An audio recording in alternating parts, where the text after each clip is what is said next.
네, 함께 하실 말씀은 요한복음 9장 8절에서 41절까지 함께 하도록 하겠습니다. 요한복음 9장 8절에서 41절, 보는 자는 눈먼 자로라는 제목을 가지고 함께 나누도록 하겠습니다. 요한복음 9장 8절입니다. 이후 사람들과 전에 그가 거린인 것을 보았던 사람들이 이르되 이는 앉아서 구걸하던 자가 아니냐.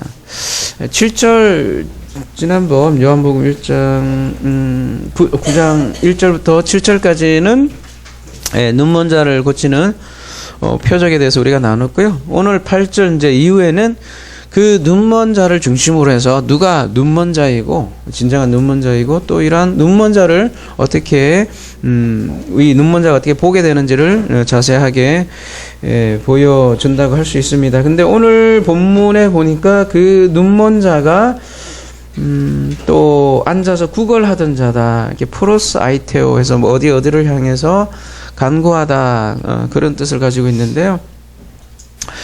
여기서는 이제 거린이라고 이렇게 거지라고 이렇게 되어 있는데요.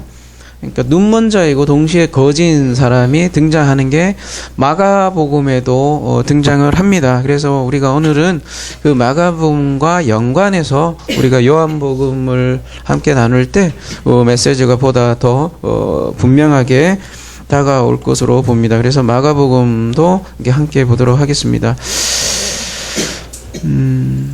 여러분, 마가복음을 뭐라고 해야 되나요? 간결하게 나누면 3막으로 이렇게 구성된다고 할 수 있습니다. 마가복음이 총 16장으로 구성되어 있는데요. 이걸 하나의 그림으로 이렇게 간결하게 그리면 어떻게 그릴 수 있냐면,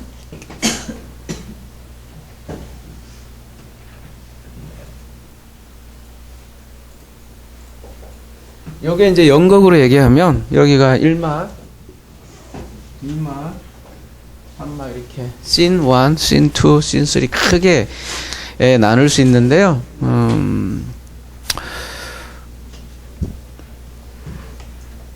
마가복음 가볼게요.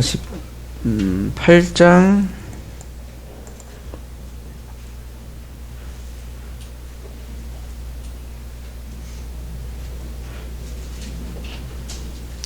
그 가장 중심에 되는 부분이 이제 그 사도 베드로의 고백이 나와요. 베드로가 주는 그리스도입니다 하는 이 고백이 가장 중심되는 사건인데, 그 중심되는 사건의 앞에 어떤 내용이 나냐면 8장 22절 보면 무슨 내용이 나오죠? 벳세다의 이름에 사람들이 맹인 한 사람을 데리고 예수께 나와서 손들기를. 여기가 눈먼 자의 기사가 나옵니다. 그러니까 26절까지, 여기 8장 26절까지가 1막인데, 이 마지막 사건이 뭐냐면 맹인이 등장합니다. 우리 맹인이라고 하지 말자 그랬죠? 자꾸 입에 배워갖고 눈먼 자, 하긴 뭐 그게 그거지 뭐. 여기 첫 번째 맹인 눈먼 자가 나오고, 두 번째 이제 또 나와요. 어디에 나오냐면 마가복음 10장 46절에서 여기 보면 또 한 명의 마가복음의 가장 중요한 말씀 중에 하나가 마가복음 10장 45절, 그죠? 인자가 온 것은 섬김을 받으려 함이 아니라 도리어 섬기려 하고 자기 목숨을 많은 사람의 대속물을 주려 함이라. 이 말씀을 하시고, 이 중요한 말씀을 하시고, 46절부터 또 어떤 사건이 나와요? 여기 또 눈먼 자, 요 마지막에 뭐라고 해야 되나요? 10장, 그러니까 10장 46절서부터 52절까지가 돼요. 그러니까 여기 10장 52절이죠. 여기가 마지막이죠. 그러니까 26절에서 끝나고 요 중간 사이가 여기가 그러니까 갈릴리를 배경으로 하고 있고요. 갈릴리에서 이루어지는 사건이고, 11장서부터는요, 이게 이제 예루살렘에서 이루어지는 일들이거든요. 근데 마가복음에서는 그 길이라는 단어를 굉장히 많이 쓰고 있어요. 그래서 근데 그 예루살렘을 어떻게 하냐? 올라간다 이렇게 표현을 하고 있어요. 그래서 그 예루살렘으로 올라가는 길, 그 여정을 그리는 것이 8장서부터 10장이에요. 8, 9, 10. 그러니까 가장 중요한 내용은 사실은 이 8, 9, 10 속에 마가복음은 그 가장 중간에 담겨 있는데 그 처음과 마지막이 눈먼자로 이렇게 등장을 하고 있다고요. 의도적으로. 그래서 도대체 왜 이 눈먼자가 이렇게 등장을 하는지 우리가 함께 그래서 살펴봐야 될 일이라고 생각을 합니다. 근데 이 처음 그 벳세다죠. 벳세다의 눈먼자는 요한복음에 지난주 예수께서 치료를 할 때 어떻게 했어요? 침으로 흙을 이겨서 눈에다 붙이고 실로암 가서 씻으라고 고치잖아요. 근데 이 마가복음 앞에 처음에 8장에 나오는 이 눈먼자는 어떻게 고치냐면 여기도 마찬가지로 침으로 고치는 장면이 나오고 마지막 눈먼자 거지 바디메오는 어떻게 해요? 침으로 고치지 않아요. 그냥 말씀으로 고치는 장면이 이렇게 나온다는 거죠. 왜 이렇게 구성이 됐을까요? 마가복음에는 바로 제자들 때문인데요. 제자들 그 제1막이죠. 요 갈릴리에서는 예수는 누구인가에 대해서 계속 질문을 던지고 그 예수에 대해서 그 제자들이 알지 못하는 그 무지 상태를 계속 고발하고 있습니다. 그래서 제1막이죠. 등장하는 이 눈먼자는 벳세다 눈먼자는 곧 제자들의 상태를 보여준다고 할 수 있고요. 그리고 그 한번 봅시다. 마가복음 8장 22절 다시. 벳세다 이름에 사람들이 맹인 한 사람을 데리고 예수께서 나와 손대기를 구하거늘 예수께서 맹인의 손을 붙잡으시고 마을 밖으로 데리고 나가사 눈에 침을 뱉으시며 그에게 안수하시고 무엇이 보이냐 물으시니 쳐다보며 이르되 사람들이 보이나이다. 나무 같은 것들이 걸어가는 것을 보나이다 하거늘. 무슨 얘기예요? 나무 같은 것들이 보인다는 얘기는 이 눈먼자가 어떤 상태라는 얘기예요? 희미한 거죠, 그죠? 나무들이 왔다 갔다 하니까. 그러니까 25절에 이에 그 눈에 다시 안수하시매 어라 이게 잘 안 보여? 그래서 다시 이렇게 안수하네. 이렇게 보일 수도 있지만 아무튼 이에 그 눈에 다시 안수하시매 그가 주목하여 보더니 나가서 모든 것을 어떻게 해요? 밝히 보이는 것이라. 이렇게 한꺼번에 안 된다는 걸 보여주고요. 이게 왜 이런 기사를 썼을까요? 그리고 이제 또 10장에 가면 즉시 치료돼서 즉시 예수의 길을 따른다 이런 표현으로 나오는데 여기에서는 그렇지가 않네요. 왜 그럴까요? 이게 제자들의 상태를 보여주는 거라고 했어요. 베드로가 어떤 고백을 해요? 마가복음 8장 9장 29절에서 주는 그리스도입니다 이렇게 고백을 했어요. 근데 그런 고백을 했다고 해서 그것이 다 알았다는 건 아니죠. 왜 그럴까요? 가볼까요? 요 눈먼자 기사 바로 그 다음에 이제 베드로의 고백이 나온다는 거예요. 그러니까 요 눈먼자 기사하고 베드로는 아주 밀접한 관련이 있단 말이에요. 자, 멋들어지게 고백했어요. 베드로가 그죠? 주는 그리스도입니다 하면 그러면 짝짝짝 너 잘했다 100점 이렇게 줘야 될 텐데 30절에 뭐래요? 이에 자기의 일을 아무에게도 말하지 말라. 얘기하지 말래요. 왜요? 정답인데 왜 얘기하지 말래요? 그게 정답이 아닌 거예요. 그래서 31절에 뭐라고 얘기하냐면 인자가 많은 고난을 받고 장로들과 대제사장들과 서기관들에게 버림받아 죽임을 당하고 사흘 만에 살아나야 할 것을 비로소 그들에게 가르치시네. 예수께서 뭐라고 그래요? 내가 죽을 거야.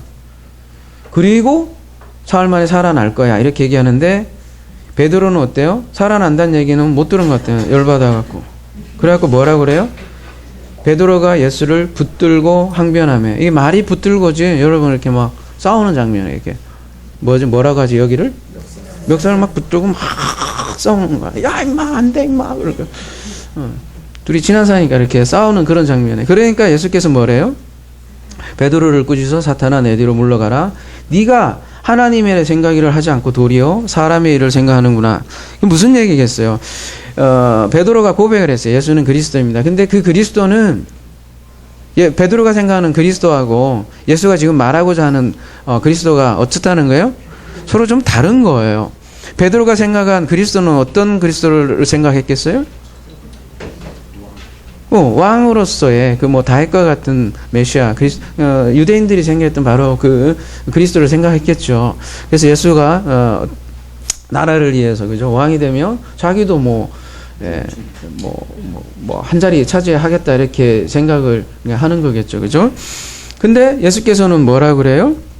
나는 죽임을 당한다 이렇게 얘기하니까. 근데 이게 한 번 얘기하는 게 아니라 9장 31절에서도 얘기를 하시고 또 10장 32절 34절에서도 계속해서 그리스도의 고난에 대해서 계속 얘기를 한다는 거예요. 그러니까 마가가 계속 얘기하고 싶은 것은 바로 우리가 흔히 얘기하는 인자로서의 그리스도예요. 인자로서. 그러니까 정치적 메시아, 군사적 메시아로서 그리스도가 아니라 인자로서의 그리스도를 계속 강조하는 부분이 갈릴리에서 예루살렘으로 올라가는 길에서 계속 그렇게 강조하는 바라는 거죠. 계속해서 그걸 가르쳐요. 여러분 8장, 9장, 10절을 잘 묵상해 보세요. 계속 십자가의 죽음, 그것을 계속 가르치고 있다라는 거죠. 그러니까 예루살렘으로 올라가는 길이 제 2막이에요. 마가복음의 가장 중심에 있고요. 그 길 위의 메시지는 모두가 하나님 나라를 보지 못하는 눈먼 자를 치유하는 장면이라고 할 수 있습니다. 그래서 앞뒤에 두 눈먼 자 기사가 이렇게 있고, 그래서 우리 제자들의 가치관을 전면적으로 변화시키는 장면이라고 이렇게 할 수 있는 거죠. 따라서 예루살렘으로 이렇게 올라가는 길은 하나님 나라에 들어가는 길이기도 한 거죠. 그래서 눈먼 자는 다름이 아니라 제자들이다. 제자들이여 눈을 떠라. 그런 메시지를 던지는 것이 마가복음에서 하고 싶은 그런 얘기인 거죠. 그래서 이런 마가복음의 요 기사를 요한복음도 똑같이 얘기를 하고 있는 거고요. 그래서 이 마가복음의 이런 큰 흐름을 우리가 생각을 한다면 오늘 본문도 거지 눈먼 자가 마가복음의 그 거지 눈먼 자하고 같이 어떻게 하겠어요? 이 눈먼 자가 예수의 길을 따르는 것으로 마무리하거든요. 10장에서 이 거지도 이 눈먼 자도 그렇게 예수의 길을 따르게 될 것이라는 것을 우리가 미리 이제 알 수 있겠죠. 자, 이어지는 본문을 그래서 한번 살펴보도록 합시다. 요한복음 9장 9절로 넘어가겠습니다. 어떤 사람은 그 사람이라 하며 어떤 사람이 아니라 그와 비슷하다 하거늘 자기 말은 내가 그러하니 그들이 묻되 그러면 네 눈이 어떻게 떠졌느냐. 이웃 사람들이니까 이 사람들을 아는 사람들이겠죠. 눈먼 자였는데 갑자기 눈뜬 자로 다니니까 이 사람 그 사람 맞아? 이렇게 얘기하는 거죠. 근데 여기 눈이 어떻게 떠졌느냐 이렇게 했을 때 아노이고라는 단어를 쓰고 있는데요. 아노이고는 우리가 그동안 많이 살펴봤는데 이렇게 열리다 이런 뜻을 가지고 있어요. 예수께서 세례를 받을 때 하늘이 열리고 이랬을 때 아노이고라고 쓰고 있고, 또 예수께서 산상순에도 마태복음 5장 2절에서 입을 열어 가르칠 때 열리는 거예요. 뭐가요? 천국 복음이 열리는 장면에서 아노이고 이렇게 쓰고 있고요. 여러분이 좋아하시는 말씀, 구하라 그러면 너에게 주실 것이요, 찾으라 그러면 찾을 것이요, 문을 두드리라 그러면 너희에게 어떻게 한다? 열릴 것이요 할 때 아노이고고, 요한계시록에서는 인을 떼서 떼다 할 때 열리다 아노이고를 쓰고 있습니다. 그래서 눈이 열린다는 것은 진리적 개념이에요. 그래서 진리가 열리는 장면을 이렇게 뜨는 장면으로 얘기하는 거죠. 그런 개념이 포함되어 있다는 거죠. 11절 대답하여 예수라 하는 그 사람이 진흙을 이겨 내 눈에 바르고 나더러 실로암에 가서 씻어라 하기에 가서 씻었더니 보게 되었느니라. 이거 지난주 우리가 벌써 보았던 말씀인데 또 반복해서 이렇게 얘기를 하네요. 성경에서 이렇게 반복하니까 우리도 또 한번 잠깐 반복해 봅시다. 지난주 메시지를 간결하게 한번 되짚어 봅시다. 지난주 왜 이렇게 날 때부터 눈 먼지 하죠? 왜 흙을 발랐다고 그랬어요? 뭐 창세기 1장과 아주 밀접한 관련이 있고 그 창세기 1장의 흙의 상태, 그 흙의 상태를 표현하기 위해서 흙을 이렇게 침에다가 묻혀서 이렇게 붙였다고 그랬죠. 흙의 상태가 창세기 1장에는 어떻게 기술을 해요? 흑암과 공허와 어둠에 있다 이렇게 얘기를 하죠. 유대인들은 성경을 연구하는데 심지어 창세기 1장 속에도 하나님의 약속 그 맹세가 담겨 있는데 그 약속 맹세를 보지 못하면 그 상태가 바로 어떤 상태라는 거예요? 눈먼 자라는 상태죠. 그래서 창세기 1장에 이미 그리스도의 사역이 이미 그림으로 보여주고 있는데 흙을 바른 것은 흙에 담긴 그런 상징성 때문이라는 거죠. 이런 흙과 같은 존재, 땅, 그 존재에게 빛으로 임하시는 그런 하나님. 그걸 우리가 이제 창세기 2장 7절에서도 함께 연결해서 봤는데 창세기 2장 7절에는 어떤 장면이 나와요?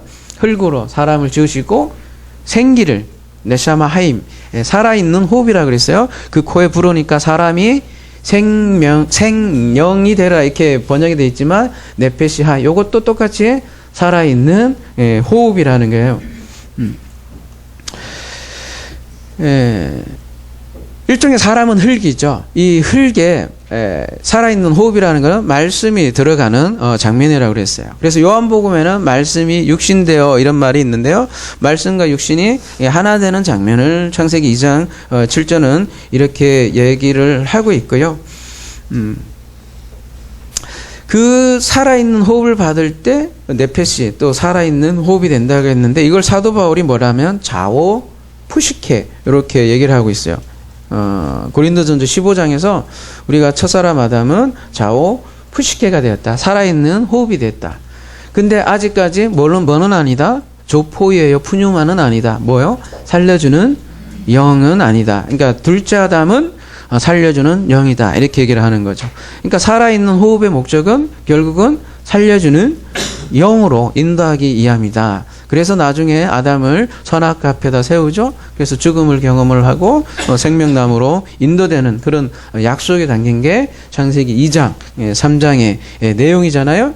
그래서 우리가 창세기 1장에 3일길이라고 하는데 간단히 얘기하면 빛, 물, 씨 이렇게 얘기를 할 수 있다고 그랬죠. 근데 씨라는 거는 흙이라는 거는 빛과 물이 이렇게 필요한 거죠.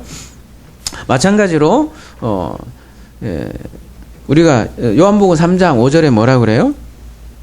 사람이 물과 성령으로 거듭나지 않으면 하나님 나라에 들어갈 수 없다 이렇게 이야기하죠. 이때 뭐예요? 물과 성령을 다른 말로 하면 물과 빛이라고 얘기해도 다름이 아니겠습니다. 한마디로 얘기하면 말씀으로 거듭난다는 거죠. 그래서 흙과 같은 존재에게 말씀으로 연합하는 장면을 이렇게 흙으로 이기는 장면으로 했고 또 그래서 그걸로 끝이면 그냥 끝이도 될 텐데 어떻게 해요? 네가 실로암에 가서 씻으라고 하죠. 그래서 이 실로암에 담긴 복음 혹시 기억나십니까? 이 실로암이 무슨 뜻이라고 그랬어요? 보냄을 받았다 이런 뜻인데 실로암이 그런 뜻입니다. 그래서 기혼이라는 근원된 물에서 이렇게 분출되어서 흘러나와서 생긴 연못이라고 해서 실로암이라고 했다고요. 그래서 그 기원으로부터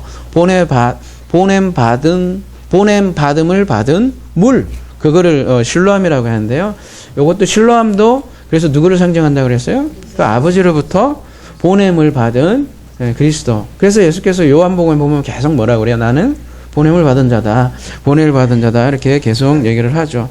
우리가 창세기 3장과 연결해서 그 그리스도의 샬라흐와 관련해서 우리가 또 같이 생각을 해봤어요. 그죠? 예수께서는 보냄을 받은 자로 뭘로요? 육신의 모양으로 우리에게 오셨다. 그래서 로마서 8장도 우리가 함께 다뤄보면서 그 육신의 모양으로 보냄을 받은 자, 그게 그리스도다라는 걸 우리가 살펴본 바 있습니다. 그래서 이 율법적 존재가 되어버린 여자와 하나가 된 사건, 그리고 8장에는 그래서 간음한 여인과 예수만 남았더라. 둘이 하나가 되는 장면. 오늘은 어때요? 이제 눈먼 자와 하나가 되는 그런 장면. 그게 흙과 말씀이 하나 되는 장면을 우리에게 보여주시는 거죠. 말씀이 육신이 된 거죠. 육신의 모양을 입고 대성물로 섬기려 보냄을 받았다. 그러죠.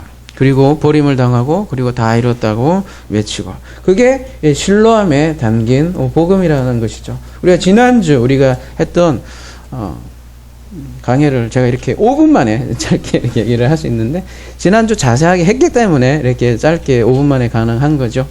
늘 이렇다면 오늘 말씀도 5분 만에 끝낼 수도 있지만 그게 불가능하더라고요. 12절 그들이 이르되 그가 어디 있느냐 이르되 알지 못하노라 하니라.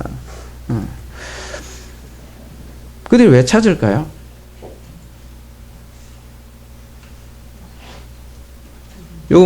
조금 눈먼 잘 아는 사람들 같은데 그들은 왜 찾을까요?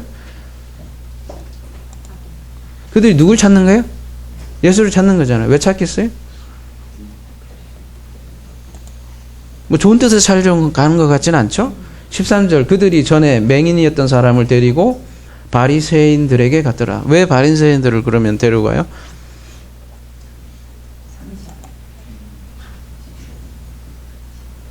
마음에 안 드는 거죠?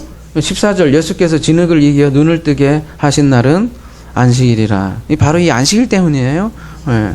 그래서 15절 그러므로 바리새인들도 그가 어떻게 보게 되었는지를 물으니 이르되 그 사람이 진흙을 내 눈에 바르매 내가 씻고 보나이다 하니 바리새인 중에 어떤 사람은 말하되 이 사람이 안식일을 지키지 아니하니 하나님께로부터 온 자가 아니라 하며 어떤 사람은 말하되 죄인으로서 어떻게 이러한 표적을 행하겠나 하여 그들 중에 분쟁이 있었더니 지금 안식일 때문이네요. 그죠? 그들이 생각에는 안식일에 사람을 고치는 것은 어떻게 한다는 거예요? 안식일을 범하는 거라고 생각을 했기 때문에 바리새인들에게 들어갔고 바리새인도 아니나 다를까? 그러니까 지금 우리가 계속해서 보면 예수를 죽이려고 하는 그런 장면들이 나오는데 결정적인 요소가 바로 이 안식일이라는 거죠. 바리새인들이 볼 때 그 안식일에 사람을 고치는 것도 안식일을 범하는 거고 더구나 어때요? 침을 뱉고 흙을 이기는 그 자체가 노동의 행위로 보고 안식일을 범했다고 생각을 하는 거죠. 이제 이 사람들은 사람 살리는 것 이런 거라기보다는 이게 율법을 어겼느냐 안 어겼느냐 여기에 관심이 오히려 가 있더라는 거죠. 그래서 이러한 바리새인들이야말로 그리스도를 알지 못하는 눈먼 자로 지금 고발하는 장면이죠. 근데 성경에 보면 눈먼 자가 눈먼 자를 인도한다. 네, 그런 말씀이 많이 나오죠. 그러니까 그들이 보기에 예수는 안식일을 지켰으니까 하나님께로부터 온 자가 아니다 라고 얘기를 하는 거고 심지어는 죄인이다. 그죠? 죄인이라고 지금 주장을 하는 것이죠. 왜요? 안식일을 범했으니까요. 이거를 성경에서는 보이는 것으로 판단하다. 그러니까 히포크레테스에서 아래 것으로 판단한다. 이걸 외식이라고 그래요. 겉의 것으로 볼 때 겉의 것으로 판단하는 자, 외식하는 자, 바리새인들 이들은 안의 것, 실체를 보지 못한다는 거죠. 그런 상태를 고발하고 있고요. 17절 이에 맹인되었던 자에게 다시 묻되 그 사람이 내 눈을 뜨게 하였으니 너는 그를 어떤 사람이나 하느냐 대답하되 선지자 니이다. 여러분 그 지금 눈먼 자가 하는 얘기를 점층적으로 잘 살펴보세요. 오늘 말씀 굉장히 길잖아요. 41절까지 있는데 이 눈먼 자가 고백들이 조금씩 바뀌는데 어떻게 바뀌는지 여러분이 잘 살펴보면 아주 오늘 말씀의 그 주제를 다가갈 수 있을 거라고 봅니다. 눈먼 자가 뭐라고 그래요? 그 예수에 대해서 선지자라고 얘기를 하네요. 근데 이 선지자에는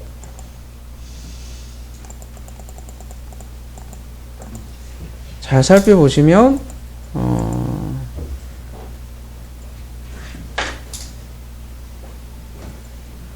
호띠 프로테스 에이메 이렇게 되어 있어요. 그냥 앞에 간사가 없어요. 그냥 선지자예요. 그러니까 무슨 얘기겠어요? 영어로 얘기하면 여기 a prophet이라고 되어 있는데 무슨 뜻이에요? the prophet이 아니고 무슨 얘기겠어요? 선지자 중에 뭐 한 선지자. 그러니까 선지자가 뭐 특별한 선지자가 아니라 선지자 중에 하나로 이렇게 생각을 한다는 거죠. 여러분 그 사마리아 여인이 고백 기억나세요? 거기도 가볼까요?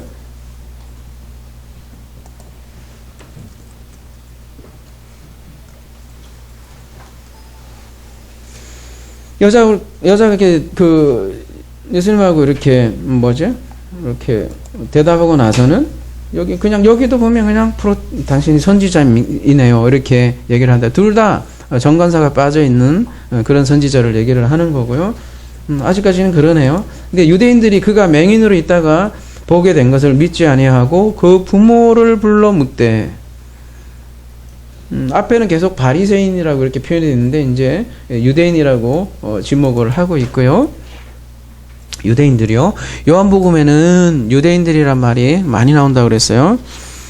왜 그런가 다 봅시다. 이는 너희 말에 맹인으로 났다 하는 너희 아들이냐? 그러면 지금은 어떻게 해서 보느냐?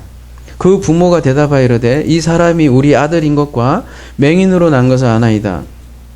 그러나 지금 어떻게 보는지 또는 누가 그 눈을 뜨게 하였는지 우리는 알지 못하나이다. 그에게 물어보소서. 그가 장성하였으니 자기를 말하리이다. 그 부모가 이렇게 말한 것은 이미 유대인들이 누구든지 예수를 그리스도로 시인하는 자는 출교하기로 결의하였으므로 그들을 무서워함이라. 이러므로 그 부모가 말하기를 그가 장성했으니 그에게 물어보소서 하였더라. 22절에 보면 독특한 단어가 나오는데 출교라는 단어가 나오는데 한번 가볼게요.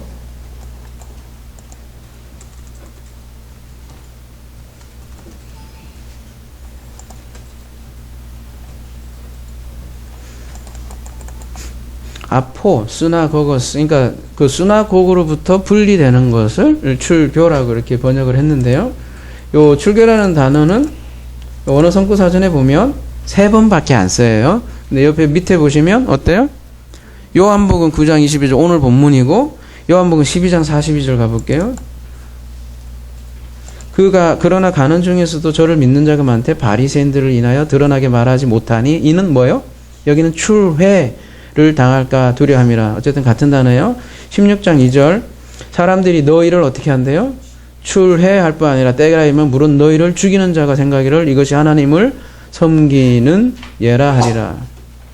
제자들을 출회시킬 거다라고 이렇게 얘기를 하는데, 살펴보듯이 어디에만 나와요 여러분? 출교라는 게 요한복음만 나온다는 거죠. 여기서 이제 우리가 좀 이해할 필요가 있어요. 왜 마가복음, 마태복음, 누가복음에는 이 단어가 안 나올까? 여러분 회당이잖아요. 회당이라는 게 어떤 것이죠? 회당. 예루살렘 그 성전은 어떤 예를 들면 이스라엘의 한 중앙에 있잖아요. 멀리 있는 사람들이 매일 가기는 어렵잖아요. 그죠? 예루살렘 성전이라는 곳은 거기에 희생제사가 드리고, 그래서 중요한 절기 때 그죠? 그 성인들이 예루살렘 성전에 모여서 희생제사 드리고 중요한 절기를 지켰다는 거죠. 근데 이러한 예루살렘 성전이 어떻게 돼요? AD 70년에 완전히 파괴되죠. 없어지죠. 없어지니까 그들의 종교적인 근간이 흔들려 버리죠. 그때 중요한 역할을 한 곳이 어딜까요? 그게 바로 회당이에요. 그러니까 그 동네마다 희생제사는 드리지 않았지만 모여서 적어도 율법에 대해서 강해를 듣고 했던 부분이죠. 그래서 그 당시에 여러분 사도행전 가만히 보세요. 사도 바울이 어디에서 복음을 전해요? 주로 보면 이렇게 전철에서 이렇게 찌라시 뿌리는 게 아니라 막 3개월간 막 회당에서도 가르치고 그랬다는 거죠. 그러니까 회당은 중요한 복음의 전초지였고, 그 당시 회당에는 그래 말하자면 지금 얘기를 하면 기독교인과 유대교인이 섞여 있던 거죠. 근데 이제 AD 70년 이후로 유대인들이 이제 핍박을 하고 그래서 기독교인을 그 회당에서 막 쫓아내고 했다는 거죠. 그러면 이 요한복음 기사에도 이 출회라는 단어가 나오는데, 사실은 예수님께서 사역할 그 당시는 출애라는 개념이 사실은 어울리지는 않은 거죠. 그래서 요한복음이 공관복음보다 어때요? 후대에 기술됐다고 했잖아요. 그래서 그 후대의 개념으로 보이는 거죠. 무슨 얘기냐면 이 출교 당하는 그 상황은 말하자면 이 요한복음을 읽는 당시 독자들의 상황이기도 한 거예요. 90년 이후에 기독교인들이 얼마나 이 핍박을 당하고 교회에서, 그러니까 회당에서 쫓겨나고 그런 상황이 있기 때문에 이 부모의 얘기는 결국 누구의 얘기냐면 그 요한복음을 읽는 독자의 상황이기도 한다는 거죠. 그러한 교회에게 지금 뭔가 얘기를 하고 싶은 거예요. 요한복음은 부모를 그 눈먼자만 등장하는 게 아니라 눈먼자의 부모를 등장함으로써 이런 교회 이런 상황이 있는 거예요. 그거를 알 수 있다는 거예요. 요한복음을 보면서 어떠한 교회가 어떤 상태에 있었구나. 이들에게 무슨 얘기를 하고 싶은 거냐. 여러분 씨 뿌리는 비유 있죠. 보면 뭐죠? 돌밭에 뿌려진 그 씨에 대해서 얘기를 하죠. 그 돌밭에 뿌려졌다 하면 뭐래요? 환난과 박해가 있을 때 넘어짐이요. 뭐 이렇게 얘기를 하잖아요. 그러니까 환난과 박해가 있을 때 어떻게 된다는 거예요? 신앙을 포기하고 버린다는 거잖아요. 자, 씨 뿌리는 비유는 다양한 복음에 대한 다양한 반응에 대해서 얘기를 하는 거예요. 그 중에 이 부모가 바로 그런 자들이라고 할 수 있는 그 부모는 보시면 여러분 알잖아요. 뻔히 아는데도 어떻게 해요? 지금 출교 날까봐 얘기를 하지 못한다는 거죠. 그 당시 교회가 그런 상태였고 아까 마가복음은 그 제자들에 대해서 그 제자들 얘기일 뿐이겠어요? 그 당시 그 말씀을 듣는 교회의 얘기이기도 하고 교회여 눈을 떠라 그런 얘기고 지금도 부모 얘기하는 것도 마찬가지로 교회여 출교를 무서워하느냐 그런 메시지를 우리에게 던진다고 할 수 있겠죠. 24절 이에 그들이 맹인이었던 사람을 두 번째 불러 이르되 너는 하나님께 영광을 돌리라. 우리는 이 사람이 죄인 줄 아니라 하나님께 영광을 돌리라. 쉽게 얘기하면 하나님이 보고 있다 그런 얘기예요. 그러니까 솔직히 말해 그러니까 하나님 앞에 이실직고 해 뭐 그런 거에 솔직히 말하다 뭐 그거에 간용 없구라 그래요. 그래서 예수가 죄인임을 인정해라 그런 얘기예요. 쉽게 얘기해서 그러니까 25절에 뭐래요? 대답하되 그가 죄인인지 내가 알지 못하나 한 가지 아는 것은 내가 맹인으로 있다가 지금 보는 그것입니다. 이렇게 얘기하고 있습니다. 지금 본다. 이것이 내가 아는 한 가지다. 예수가 죄인인지 아닌지 나는 모르겠다. 근데 분명한 것은 난 지금 보고 있다는 이 사실이다. 이 얘기를 하는 거고요. 그러니까 26절 그들이 이르되 그 사람이 내게 무엇을 하였느냐 어떻게 내 눈을 뜨게 하였느냐 얘기했잖아요 아까 그죠? 근데도 또 뭐래? 또 이거 물어보니까 대답하죠. 내가 이미 일러서도 듣지 아니하고 어찌하여 다시 듣고자 하나이까? 당신들도 그의 제자가 되려 하나이까? 28절 그들이 욕하되 이르되 너는 그의 제자이나 우리는 누구의 제자래요? 모세의 제자라. 하나님이 모세에게는 말씀하신 줄을 우리가 알거니와 이 사람은 어디서 왔는지 알지 못하느라. 어디 굴러먹다 온 놈들이냐 이렇게 지금 얘기하죠. 우리는 누구의 제자다? 모세의 제자다. 이 바리새인들이죠. 그리고 이제 요한복음에는 그 유대인들이라고 자꾸 표현하는 이유는 그 당시 교회 상황이 이 유대인들과 이방인들이 섞여 있었고 그래서 유대인들을 이러한 맥락으로 바라봤다는 걸 우리가 알 수 있고 유대인들은 왜 이렇게 예수를 반대했을까요? 기독교를 왜 이렇게 반대했을까요? 그 핵심이 뭘까요? 바로 모세의 율법을 잘 이 인간들은 안 따른다 생각을 하는 거고 안 따른 정도가 아니라 모세의 율법과 정면적으로 대치된다. 가르침이 다르다. 이렇게 생각을 하는 거죠. 지금도 마찬가지잖아요. 특별히 안식일을 지키라고 했는데 왜 안식일을 범하고 있느냐. 그러니까 그 사람들이 보기에는 마치 예수의 언행과 말씀은 율법을 폐기하는 것처럼 들렸단 말이죠. 그러니까 마태복음 5장 17절에는 이렇게까지 얘기하는 거예요. 내가 율법이나 선지자를 폐하러 온 줄로 생각하지 말라. 폐하러 온 것이 아니요 안전하게 하려 함이라. 거꾸로 얘기하면 그들은 율법과 선지자 곧 이거 성경이잖아요. 성경을 폐하러 왔다고 생각을 했다는 거죠. 근데 율법을 폐하러 온 게 아니라 완전하게 했다. 이렇게 얘기하고 특별히 모세는 예수를 증거한다는 거예요. 폐할 정도가 아니라 요한복음 5장에서 그래서 이미 살펴봤지만 뭐라고 그래요? 요한복음 5장 45절 가볼게요. 내가 너희를 아버지께 고발할까 생각하지 말라. 너희를 고발하는 이가 있으니 곧 너희가 바라는 자 모세니라. 모세가 왜 고발하겠어요? 고발한다는 이유가 뭐겠어요? 모세가 고발하는 이유는 요즘도 그러잖아요. 요즘 뭐지? 그런 거 흑색선전이라고 하잖아요. 그러니까 대선 막 뭐 여러 가지 거짓을 예를 들어 한 명 막 고발하잖아요. 왜 고발하겠어요? 고발한 사람은 사실과 다르니까 그거 좀 해명하려고 그런 거잖아요. 마찬가지로 모세가 고발한다는 거는 아니 유대인들은 모세를 그렇게 잘 따른다고 하는데 모세는 고발한대요. 그 얘기는 뭐겠어요? 자기가 얘기하는 바대로 안 믿고 안 따른다는 얘기잖아요. 다르다는 거죠. 허위사실 유포라는 거예요. 사실 말하자면. 왜요? 모세를 믿었더라면 또 나를 믿었음이니 이는 그가 내게 대하여 기록하였음이라. 무슨 얘기예요? 너희는 모세를 믿는다고 하는데 사실은 모세는 누구에 대해서 지금 기록하고 있다는 거예요?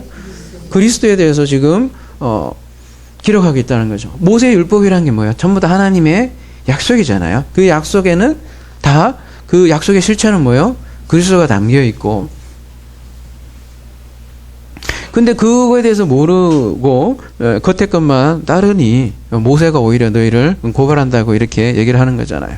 그러니까 예수 그리스도는 율법을 폐하는 게 아니라 완성하는 것이고 그 약속의 완성으로서 말씀을 하는 거라는 거죠.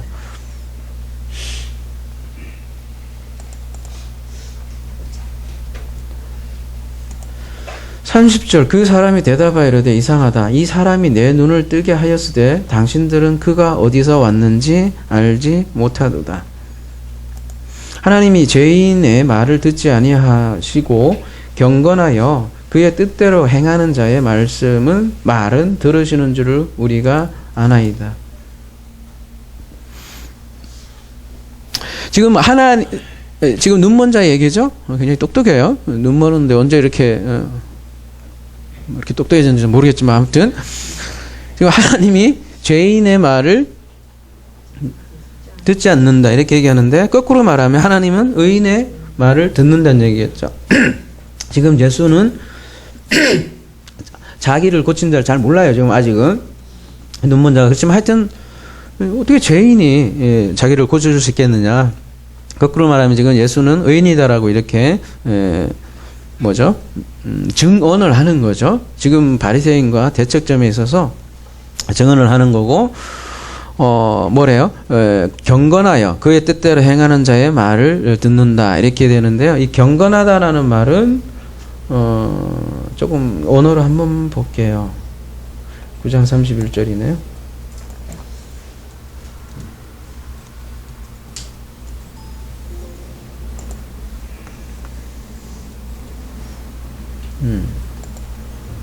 데오세베스라고 되는데요. 하나님을 경외하는 이렇게 됐는데요. 앞에는 떼오니까 떼오스겠죠?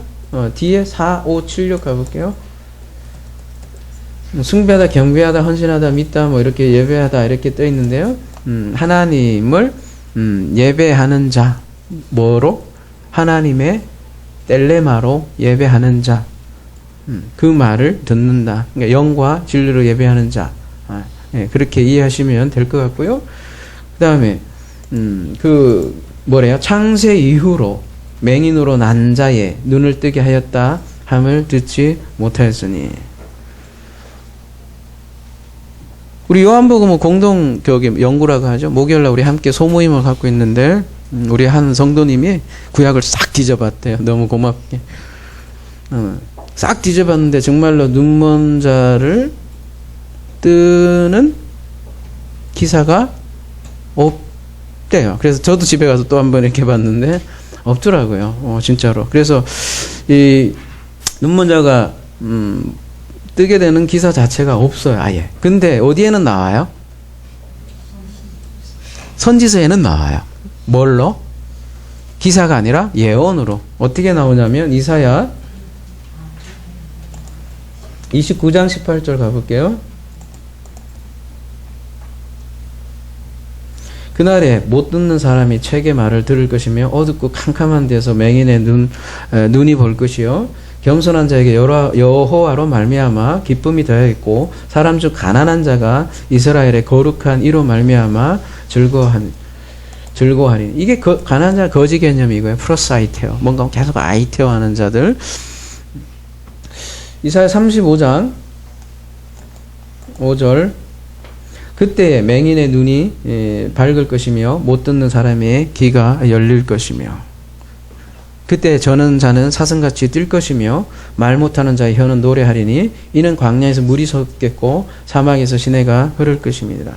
그래서 예수께서 신약에 와서 그 이런 표적을 일으키시잖아요. 다 이런 맥락으로 봐야 될 겁니다. 그러니까 이사야의 예언을 성취하는 거죠. 그의 모든 기사들은.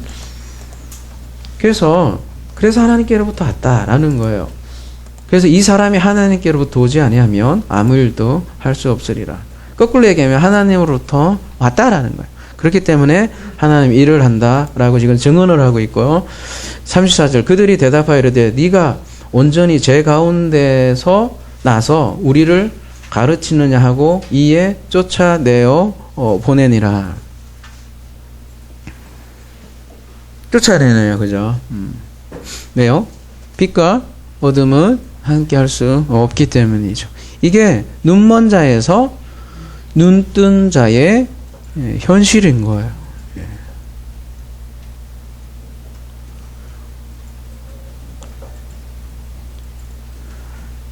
그러니까 여러분 쫓겨났다고 해서 너무 슬퍼하지 마세요. 그죠?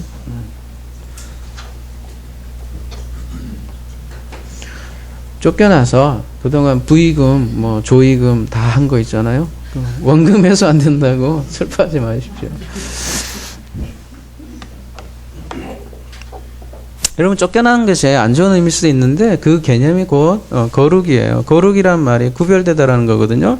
다르기 때문이라는 거예요. 거룩은 다르다는 거죠. 하나님께 속하기 때문이라는 거죠. 세상과 전혀 다르다는 거죠. 전혀 다른 방향이라고요. 같은 방향이 아니라. 연어라는 게 있죠. 그죠? 저희 훈제 연어 참 좋아하는데 그 삶으면 되게 딱딱해서 맛이 없던데 저는 훈제 연어를 그렇게 좋아해요. 그래서 뷔페 가면 연어만 먹어요. 다른 거 안 먹어. 밥도 안 먹고 계속 그거만 본전을 올려가는데 맛도 좋지만 연어라는 게 참 우리에게 시사하는 바가 크잖아요. 걔는 왜 흐르는 강을 거꾸로 이렇게 홀로 외로이 그렇게 헤엄쳐 갈까요? 왜 하나님은 하필이면 그런 고기를 이렇게 만들어놔서 희한하게 거꾸로 역류하냐 이거죠.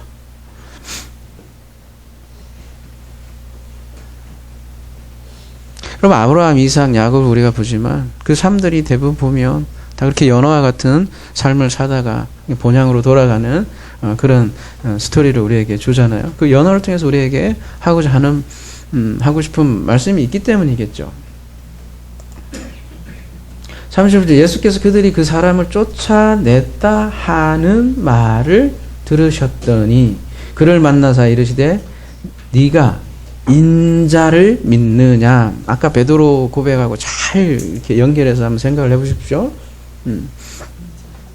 지금 사람들이 쫓아낸 후 예수가 그를 휴리스코 발견했다 이렇게 얘기를 나와요. 그죠? 그래서 산상순에도 핍박을 받는 자는 복이 있나니 이렇게 얘기를 하잖아요. 여기 인자를 믿느냐 이렇게 얘기 나오는데요. 여기 원어에 가볼게요. 원어에 가보면 그 수용본문이라고 하죠. 흔히 이 수용본문에는 뭐냐면은 에이스, 호, 히오스, 호, 데오스로 되어 있어요. 위에 검은 거요. 밑에 좀 파란색으로 되어 있는 건 뭐예요? 이게 우리가 보는 개혁 개정 본문이라고요. 개혁 보정 본문에는 뭐예요? 히오스 안드로포스라고요. 사람의 아들인데 수용 본문에는 하나님의 아들을 믿느냐 이렇게 얘기 나오는데 인자가 맞죠. 근데 그 수용 본문은 그 인자를 하나님의 아들 개념으로 이해했다고 보는 거죠. 그렇지만 이 인자는 우리가 많이 다루었어요. 인자라는 개념은 여러분 좀 확실하게 이제는 얘기 안 해도 그냥 딱 좀 알았으면 좋겠어요. 어디에서 나온 거라 그랬어요? 다니엘서 7장에 일단 그 인자, 사람의 모습을 한 그 인자로 나오는데 가장 핵심은 뭐예요? 왕권을 받는 아들이잖아요. 근데 그 왕권을 받는 그 어떻게 왕권을 받느냐 이거예요. 어떻게 왕이 되느냐 이거예요. 그게 바로 인자라는 얘기가 나오면 항상 어떤 문맥에서 나온다 그랬어요. 그래서 보십시다. 요한복음 3장 14절 모세가 광야에 뱀을 든 것 같이 인자도 들려야 하리니 무슨 얘기였어요? 들려야 한다는 얘기는 죽는다는 거겠죠? 장대에 들린다는 얘기는 요한복음 8장 28절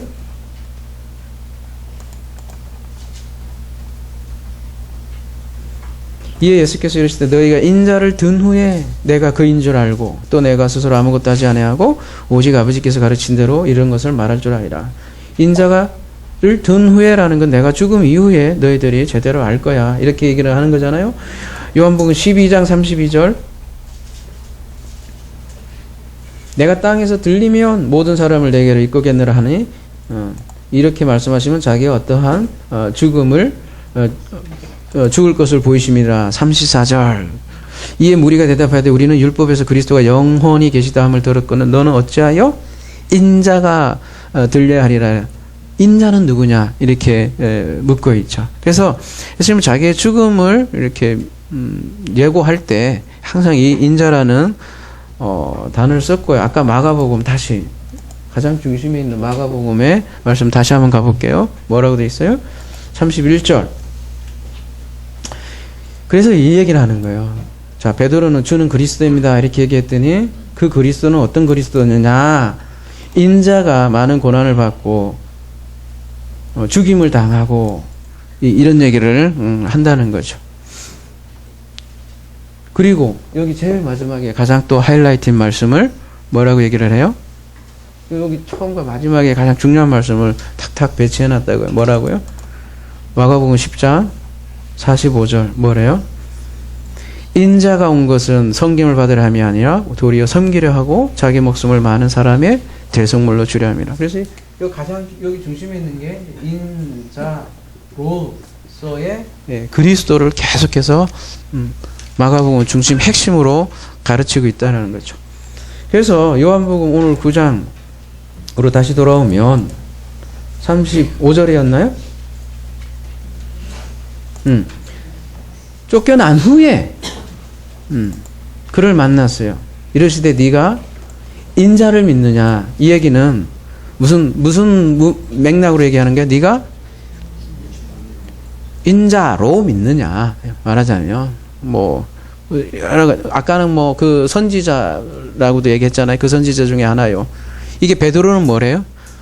사람들은 나를 누구라 하느냐 이렇게 물으니까 뭐래? 어떤 사람은 엘리야, 어떤 사람은 선지자라고 하나이다 이렇게 얘기하잖아요. 근데 그리고 나서 인자 얘기했잖아요. 예수께서. 그리고 난 죽을 거야 이렇게 얘기하는데 마찬가지로 지금 눈먼 자에게 뭐예요?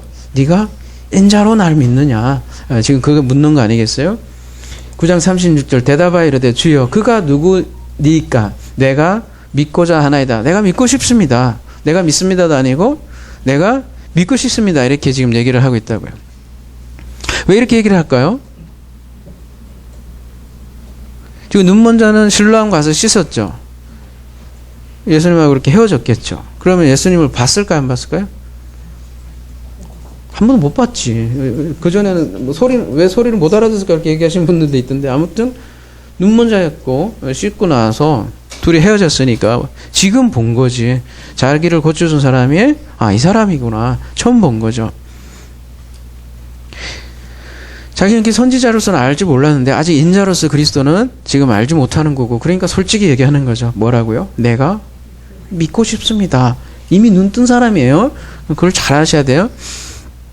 30절 예수께서 이르시되 내가 그를 보았거니와 네가 그를 보았거니와 지금 너와 말하는 자가 그이니라. 내가 바로 그 인자야. 네가 지금 보고 있는 내가 바로 그 인자야.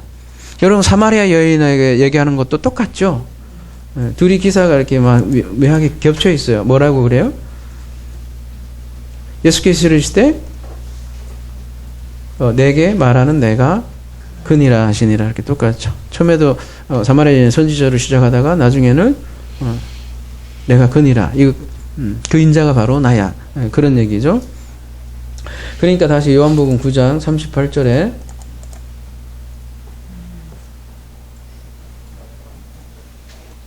이르되 주여 내가 믿나이다 하고 절하지라. 주여 내가 믿나이다. 큐리오스. 이때 그리스도는 큐리오스가 그리스도인데 주여 이때 그리스도는 이제 인자로서 그리스도를 믿게 되었다는 고백이고 이때 진정한 예배가 이루어진다는 거죠. 절하다라는 이 단어 자체가 예배하다라는 뜻이에요. 그래서 뭐라고 돼 있어요? 9장 38절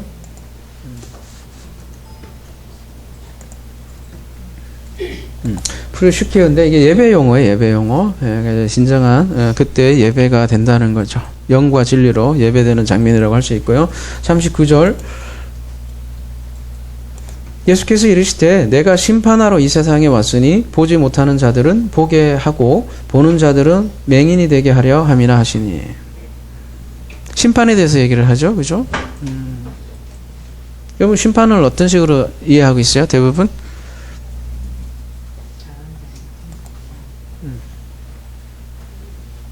그런 거.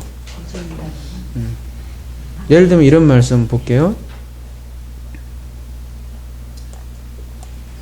성경 보면 어떨 때는 심판하러 왔다고 하고 어떨 때는 뭐 심판하러 안 하러 왔다고 막 그러잖아요. 그죠? 헷갈리제이션 하게. 누가복음 12장 49절 보면 내가 불을 땅에 던지러 왔노니 이 불이 이미 붙었으면 내가 무엇을 하랴. 불을 던지러 왔다 이렇게 얘기를 한다고요. 그러니까 이런 심상으로 봤을 때 심판을 대부분 나쁜 거로만 이렇게 생각을 많이 한다고요.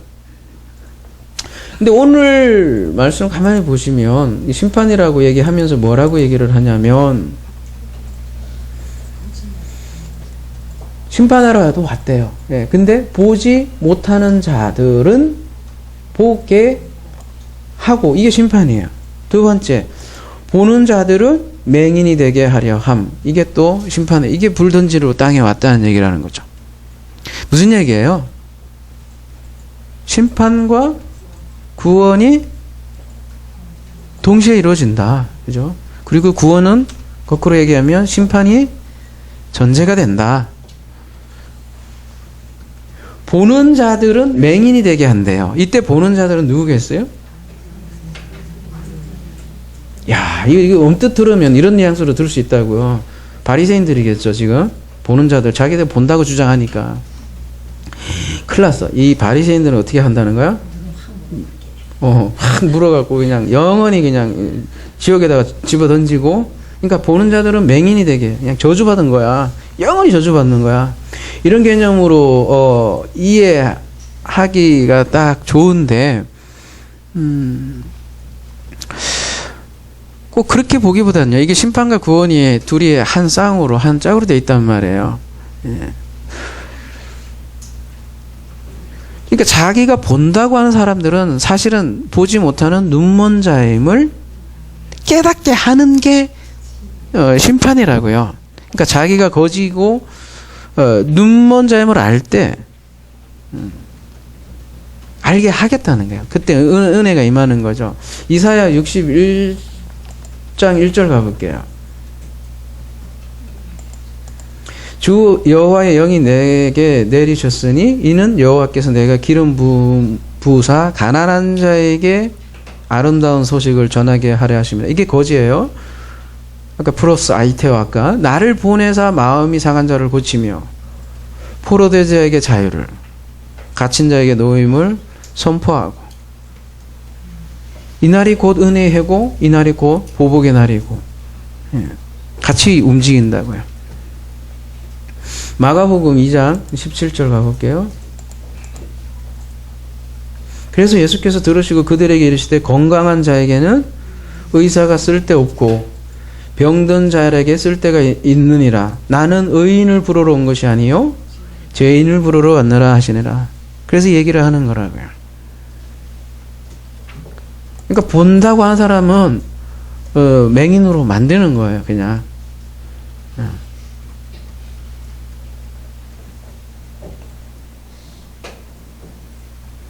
다시 아까 여기 마가복음 10장의 가장 마지막에 말씀 다시 한번 볼게요.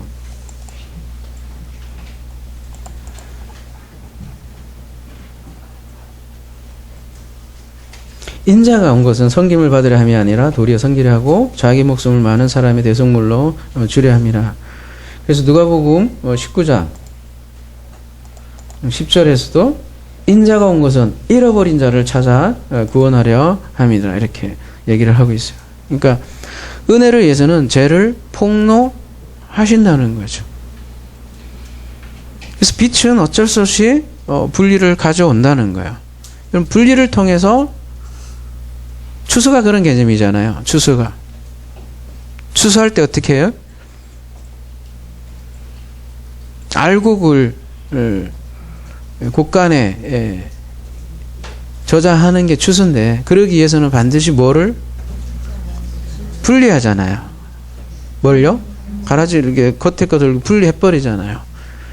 그러니까 이게 추수 개념이라고요. 심판 없는 구원 없고 그게 곧 추수 개념으로 우리에게 얘기를 해주시는 거죠. 이제 이런 얘기를 했더니 맹인 그러니까 바리새인들이 뭐라 그래요? 바리새인 중에 예수와 함께 있던 자들이 이 말씀을 듣고 우리도 맹인인가? 예수께서 이르시되 너희가 맹인이 되었더라면 죄가 없으려니와 본다고 하니 너희 죄가 그대로 있느니라 이렇게 얘기를 하시네요. 무슨 얘기입니까? 41절에 너희가 맹인이 되었다면 죄가 없다고 이렇게 하는 거 보면 맹인이 아니란 얘기네. 예, 그죠? 뭘로?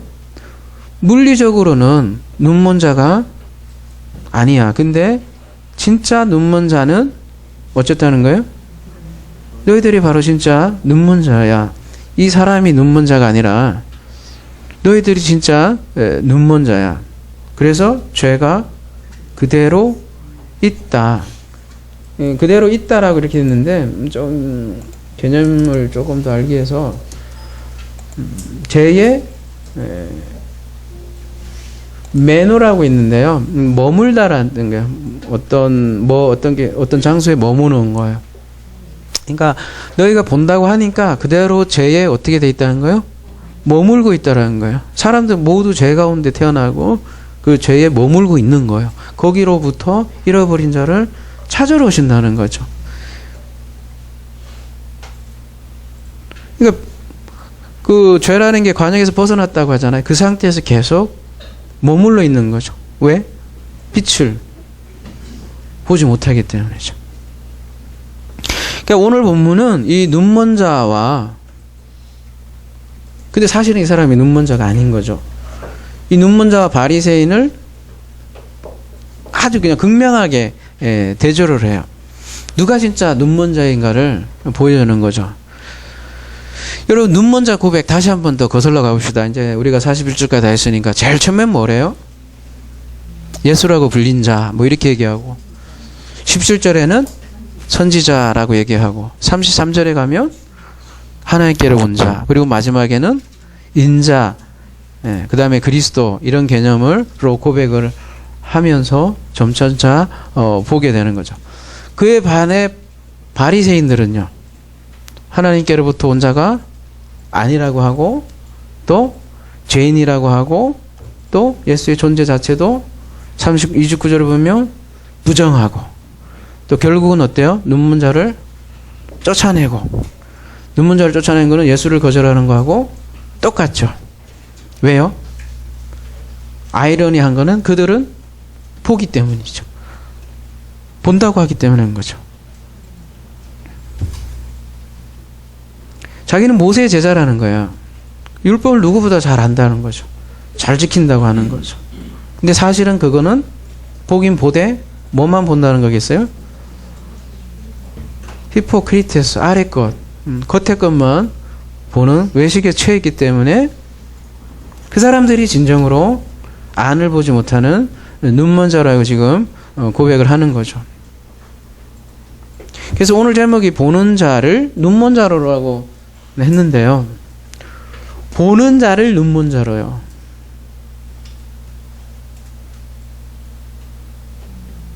이게 심판으로 알고 있지만 심판은 심판을 위해서 있을까요? 보는 자를 눈먼 자로 만드는 사건이 있어요. 우리가 이해하기 쉽게 누가 있을까요? 그렇죠. 사도 바울이 있죠. 대표적으로.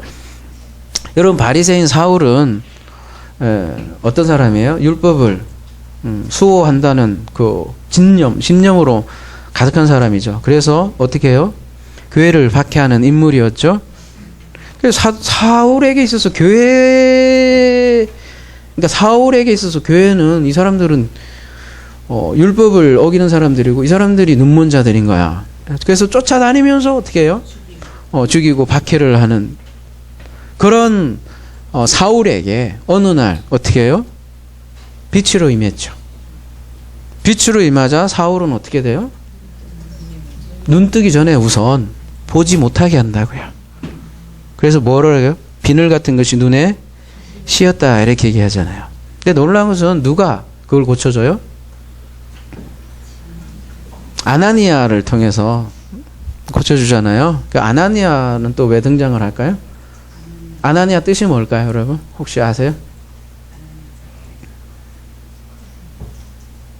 야니까 뒤에는 여호와일 거고 은총, 은혜란 뜻이거든요. 그래서 여호와께서 은총을 베풀었다라는 것이 아나니아예요. 그러니까 복음의 메시지잖아요. 항상 똑같죠. 어떻게 해요? 은혜로. 은혜로 빛을 비추자. 비늘이 제거되었습니다. 그런 메시지잖아요.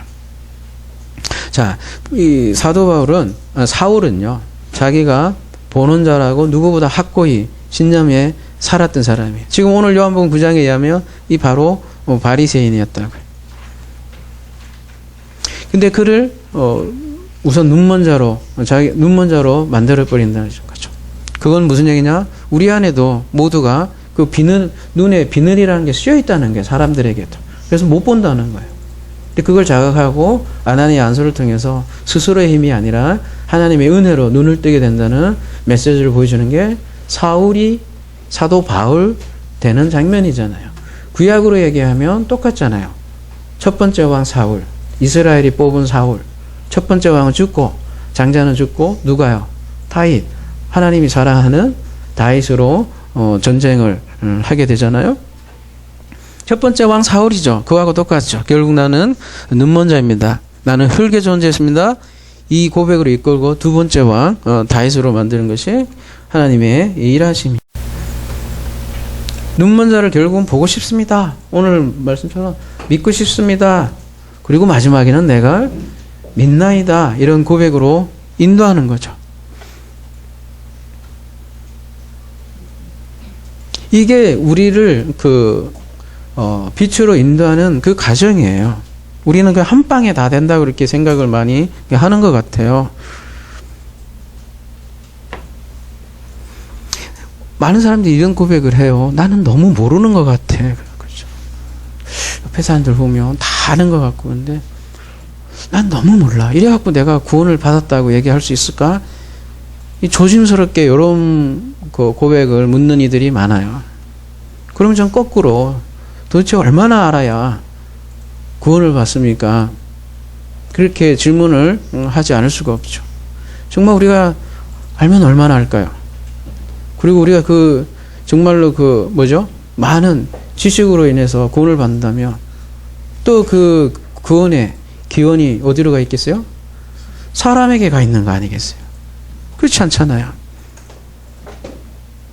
그러니까 나는 얼마나 알아야, 그러니까 나는 너무 모르는 것 같아. 이렇게 염려하시는 분들, 그럼 좀 쳐보세요. 네. 응? 그 염려를.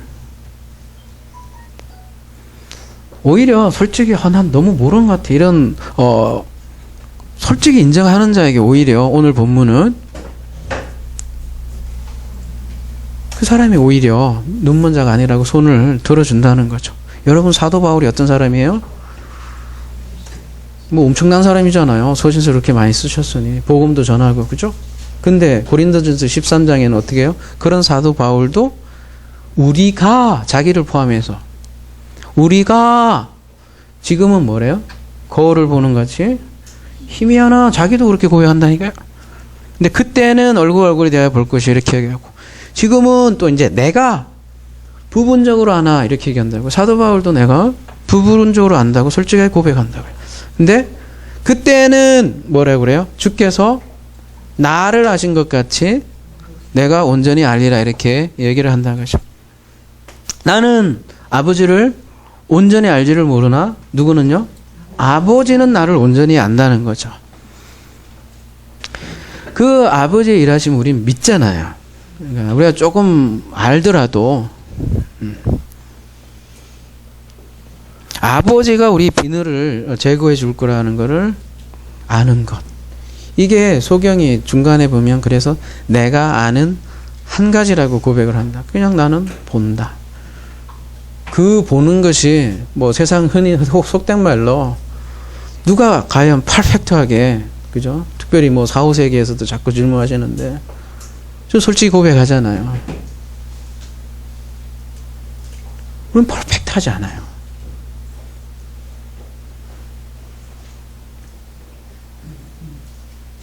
그러니까 우리가 아는 지식의 양으로 눈 뜨고 재고 그거를 잴 수 없다는 거예요.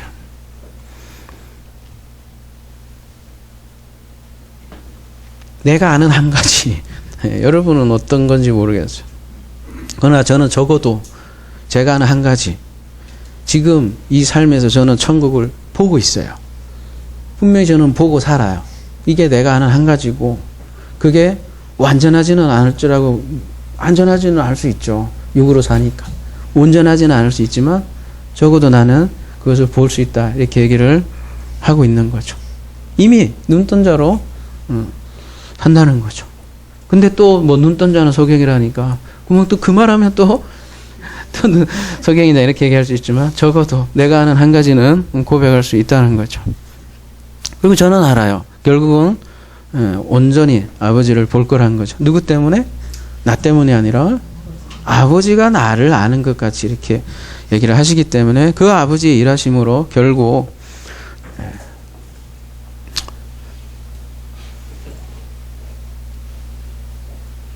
지금도 보고 살아요. 아버지 일하심을 보고 살고 느끼고 그런다는 거죠. 왜요? 먼 곳에서 제가 바라보고 먼 곳에서 찾지 않기 때문이죠. 지금 확인할 수 있어요. 그러나 그것은 완전하다고는 할 수 없지만 결국은 그때는 그 찬란한 진정한 그 영광, 그 아버지를 그 영광 자체인 아버지와 우리가 눈뜬 자로 천국을 살게 될 거라는 거죠. 이러한 소망이 저와 여러분에게 함께하기를 기도합니다.